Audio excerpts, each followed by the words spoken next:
Radio guys, I'm going to have a look here at the 2025 exam, but I'm going to look at section A, the short questions. I'll just write it on it.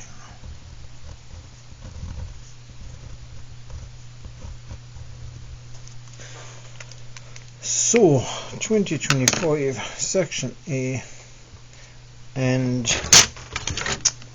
first question anyway, A1, so it shows packaging for a paint product, so incomplete diametric projection of a similar packaging including the label, so the wraparound label, using axometric axes, so complete the projections and draw the wraparound label afterwards. So that's this here. Okay, now look, I could probably get away without it, but I think I would number it just to make life a little bit easier.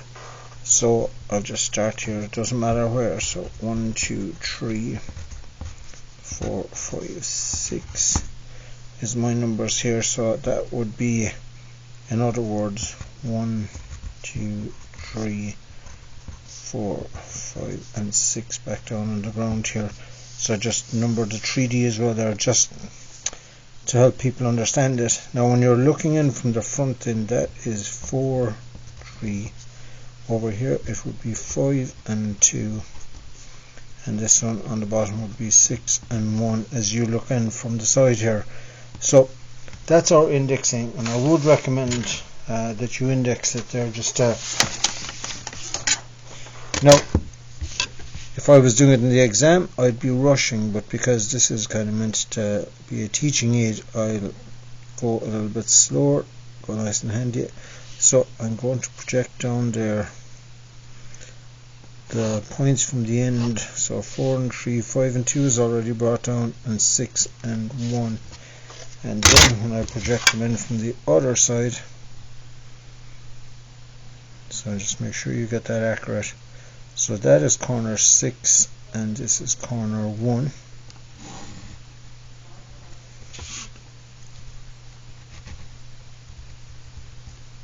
So 6 and 1 are here, and that's 5 and 2.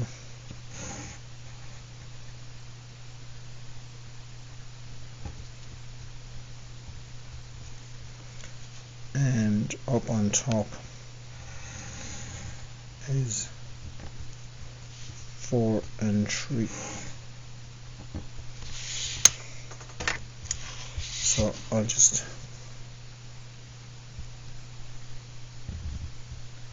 heavy them in with pen so that it'll come out a little bit clearer.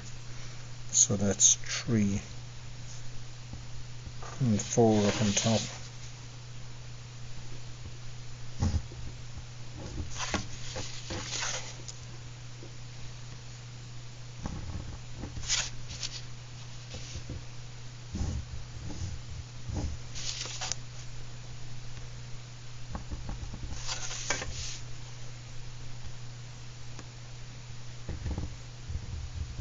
So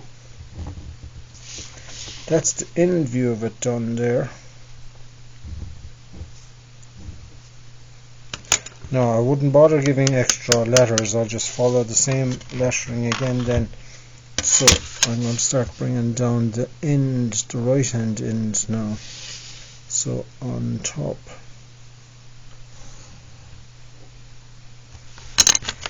that's 4 and 3.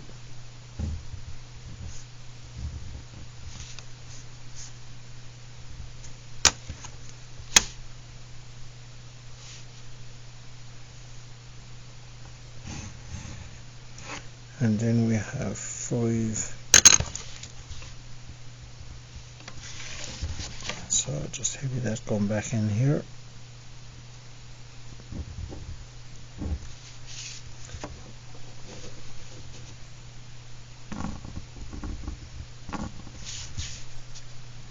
Heavy in the top.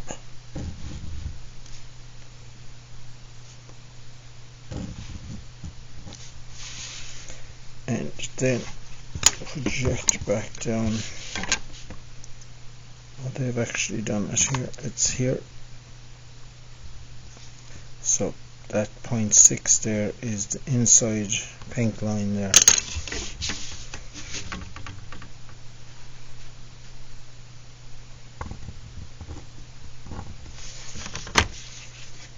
Okay, so that's our object. Okay, so that's our object drawn there, and the wraparound label now is next. So I might try and use a little bit of color on this here now.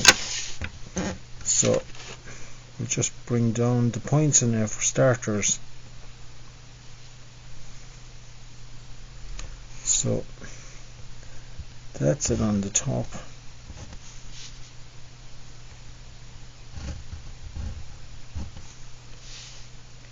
Here is where it crosses the middle.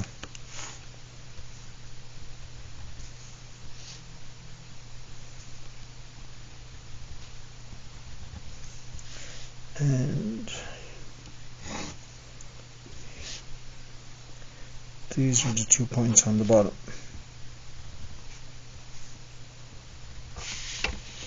So I'll just draw them in.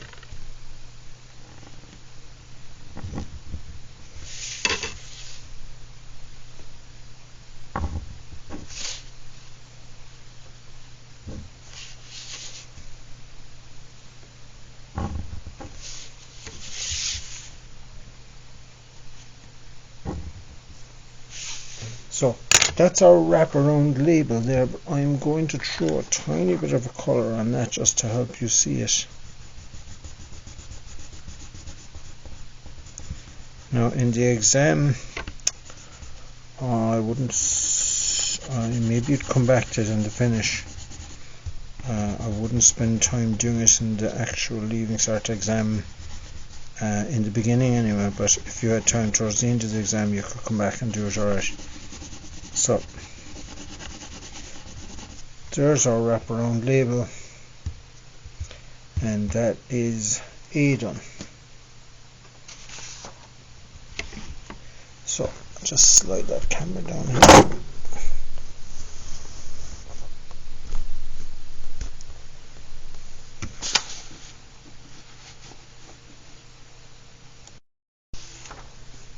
So A2 there, so it's conics there, so the image shows an office pod in Dublin. The drawing below shows the axis and the directrix, the eccentricity line E, the vertex and the focus there, and 2 points in the curve P and Q. So it says there to draw the elliptical outline of the pod. So because that's an ellipse, we should know hopefully that if you go at 45 degrees and down, that will give us the other vertex here,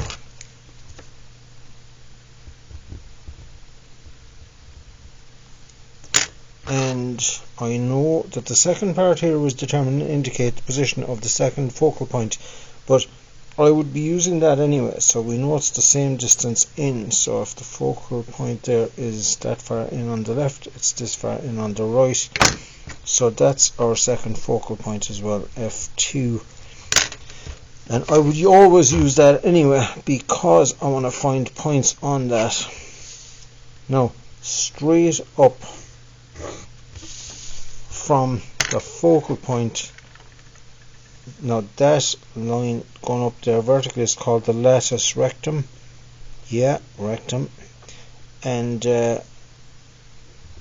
where that hits the line of eccentricity is always a point on the curve. So once you've found that on the left, you can also use that for the focal point on the right. So that's now 4 points on our ellipse.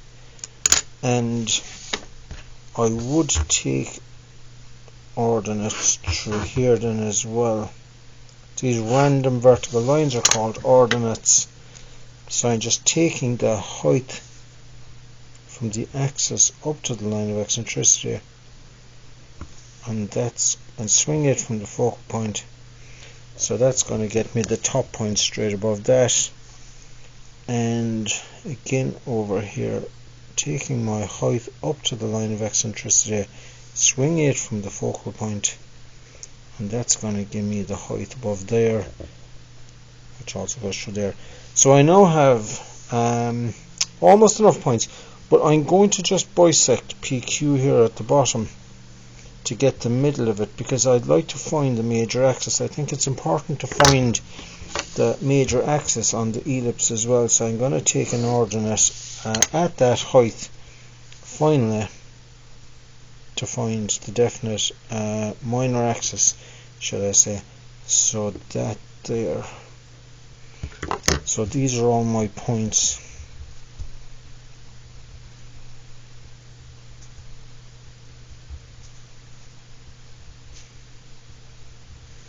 Now I think I have enough there. Now look, you could take as many more if you wanted. Like if I just take any random place here that I want to find points, like here, you just keep repeating the process. Take the height up to the line of eccentricity and swing it from the focal point. So like that's going to find me an extra point over here, but I have enough anyway.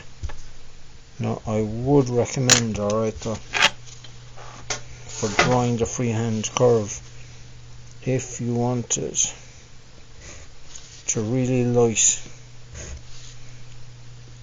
run along it with your set square, put some light lines on it,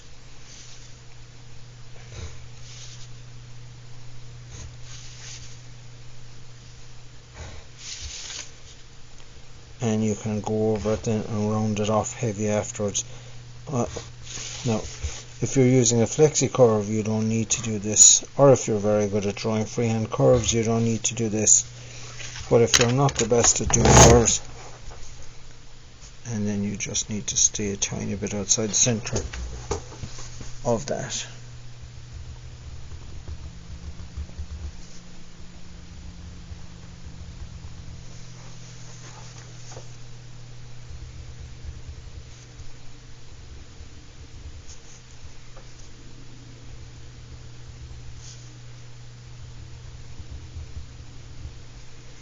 So there's our ellipse, and the second part of that was to determine the second focal, but I would always find that anyway on an ellipse. So that's that one. So A3 here then is the Messi receiving an award. So it shows the planned and incomplete elevation of a similar award. Top surface is contained by the oblique plane VTH. So complete the elevation showing all hidden detail and get the true angle between the traces. Okay, so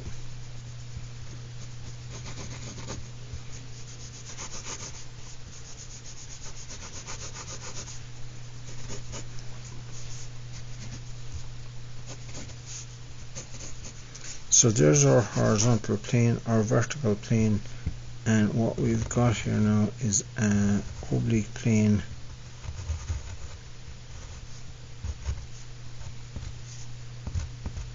like that. So that's kind of just a 3D of what we're actually dealing with here, and often it's a good thing there just to be able to sketch it in 3D.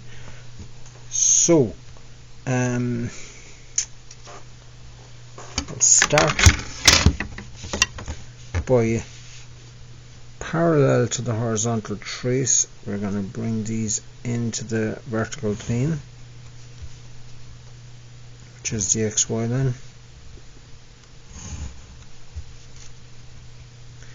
Now I suppose I could number this or index this as well if I wanted to. Maybe I should.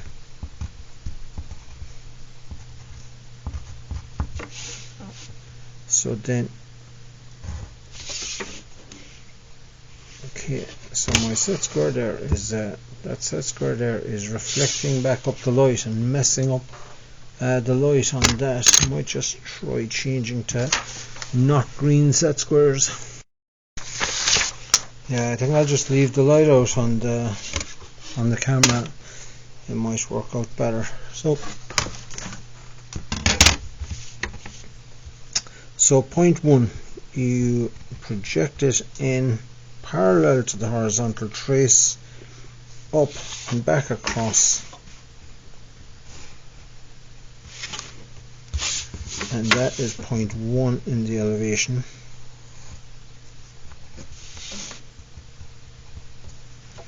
And then point 2 is the same, so in, up, across.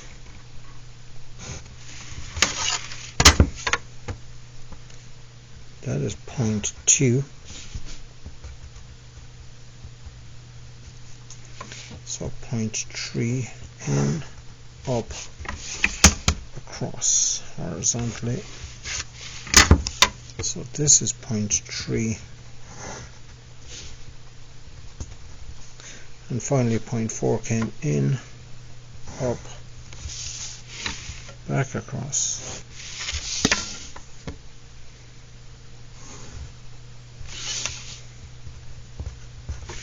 So I'll just get a black wire there to heavy them in, it'll come out a bit better. So again, 1 to 2,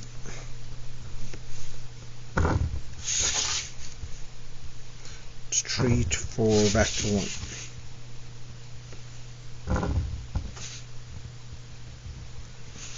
And that trophy then goes back down to the ground, to the horizontal plane. So I'll just heavy that in.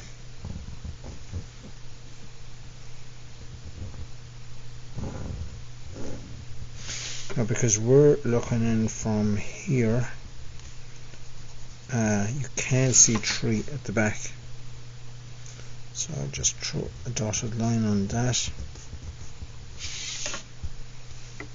So that there is the first part of it, which is the elevation, including the hidden detail, and the plan.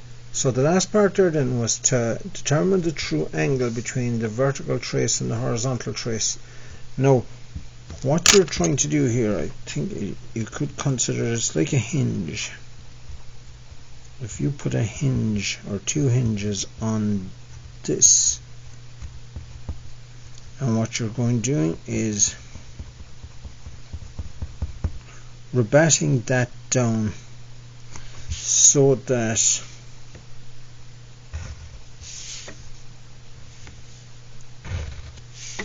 we're going to put, I'm going to call that V1, we're going to rebat it down so that this corner here goes onto the ground here horizontally, and that's going to show us the true angle between them, even though it'll be upside down, but that doesn't make a difference. So you're going to just, it's like swiveling the set square really. I'm probably a small bit zoomed in if I'm showing you this here now, but it's like swiveling the set square, so from being at an angle down onto the ground, and you can see the true angle here. Then that's the idea behind it. So how do we do that?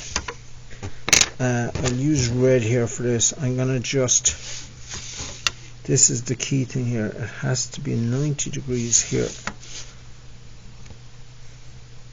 So I'm just going to go at 90 degrees here. And I'm going to call that point P. So that's like a random point P here in plan. That's it in elevation. Point P in elevation up there. And when I rebat that, it's going to come forward.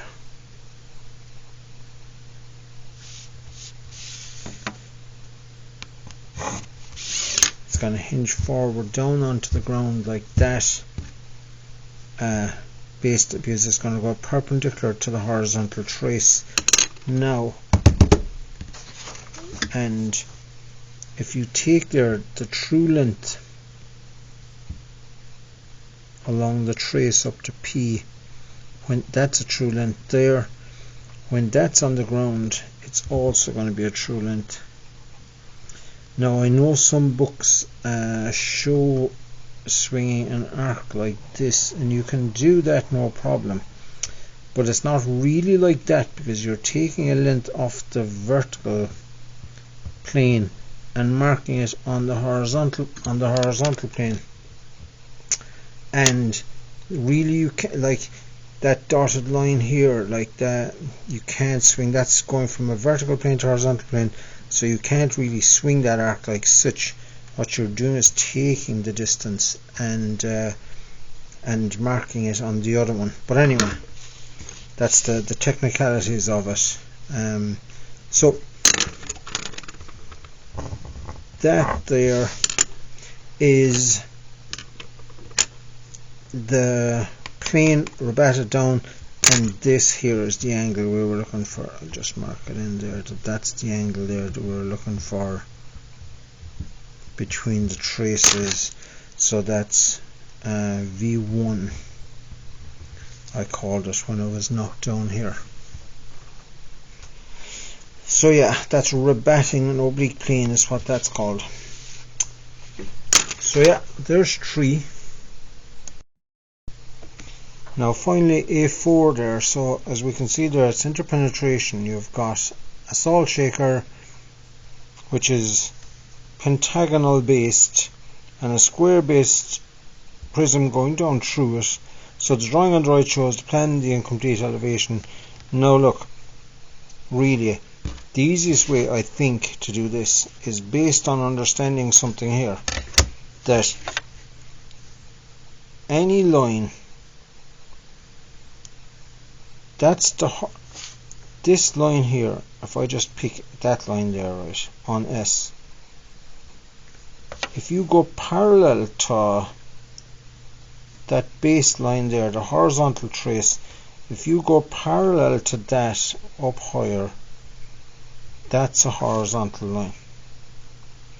And we're going to be using that idea to solve this question. So you got to understand that like parallel to the bottom of any of these 5 triangles here on the pentagon, that parallel to the base is going to be horizontal in elevation. So will I number them? I suppose I will. Just number it on the inside there. 1, 2, 3 and 4. So that's 1, that's 4 and 2 here and 3. So that'll do me. Now look,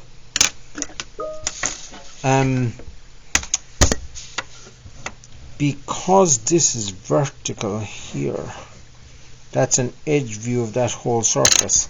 So 3 just comes down to hit that there. That's definitely where point 3 hits here. And because 1 comes down on the edge here, it's on the edge, that's handy enough as well. So that just comes straight down there to hit here. So that's 2 of them done. Now, what I was talking about over there, right? 4 and 2. Now, because this is symmetrical, really, it's handy enough, makes life, it halves the work because it's symmetrical. I will use the red pen like I did over here. Now, what I was saying was, if you go parallel to the bottom of that triangle, through 4, that red line there. Now if I draw that red line on the elevation, all I have to do is bring up one end of it. So I'll just line that up, bring up one end of it, and it's there. Now this red line here contains, that is the height for 4. So now when I bring up 4 from, or I can just bring it down from here or up from there, it doesn't matter.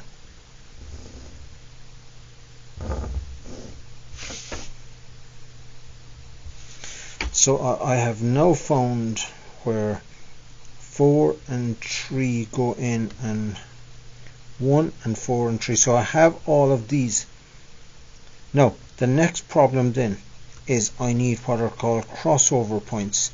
Now these are crossover points, then I would call these penetration points, where the 4 of them come down here, so like that's 1 and 2 and 3 and 4. So we have where they penetrate here now, but these then, this one here, that point there is a crossover. So we need to find those next. No, it's easy to do that because we have them in plan. So 4 doesn't go straight to 3. It crosses over the edge of the surface here. So I want this point. Bring that up. That's my crossover for 4 to 3.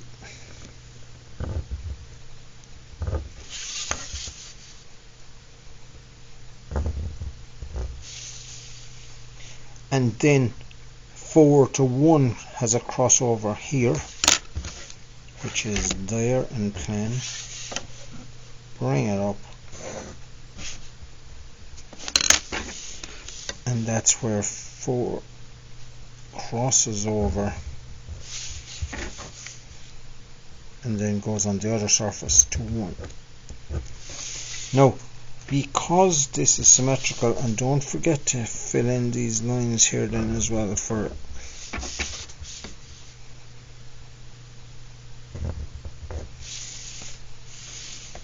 and that's heavy up to there, so heavy, heavy and heavy, and finally there. Now I think again I'll just slap some colors onto this.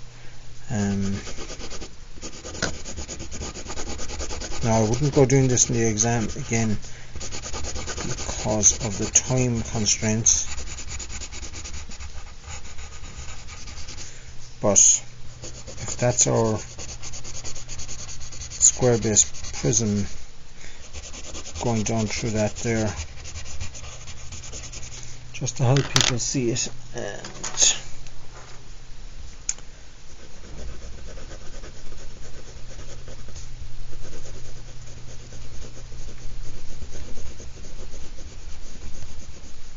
and here then would be our pentagonal pyramid.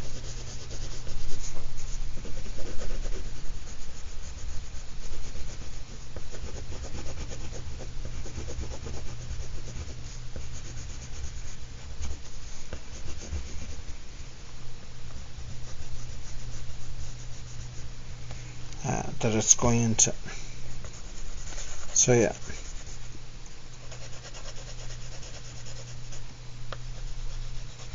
Now, the colour does help visualising of it, alright, I think, I hope. Right, so determine the last part of this then is determine the true shape of surface S. Now, a bit like our oblique plane earlier on there, what I'm going to be doing here now, surface S is here, and like originally that was a full triangle, and when that rebats down, if that was the top of the triangle, that would have originally been a full triangle, and it would rebat down onto the ground like that, but there's like 2 points on it here and then a lower down point here. So our actual shape here is going to be like Batman's hood, I think, kind of a shape like this. That's actually what we're going to do in here. We're going to rebat that down. No, there is other ways, but that's the easiest way because S is at the right hand side here. That's S, so we've got an edge view of it here, so we can just rebat it easily. Now I could take down the whole triangle, but I'm only going to bring down the points that I want on it. Now it's a bit heavy, but sure, it's alright. So I'm rebatting or rotating that surface down onto the ground in the front view in the elevation. Project that down to the plan. Now, when you projected them, the baseline never moved, so there's two of them are higher up here. That's these two.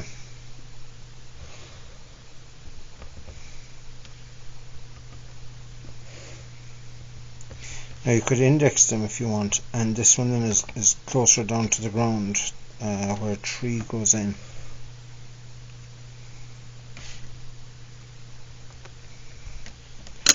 And I'll just draw that in there now with the black pen again to heavy it in a bit.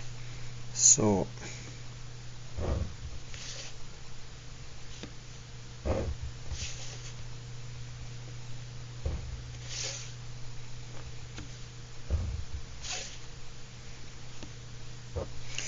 that's true shape.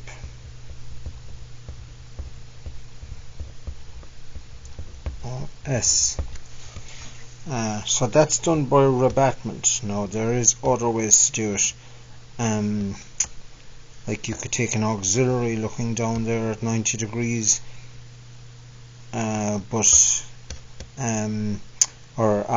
there's loads of different ways. You could rotate lengths and all that, but like this is the easiest and quickest way of doing it. So yeah, that there guys is 2025 short questions. Sorry about the light there, no, it's just a tiny bit dark in here, and the light's not the greatest on it, but yeah, hope that's a benefit to you. See you later.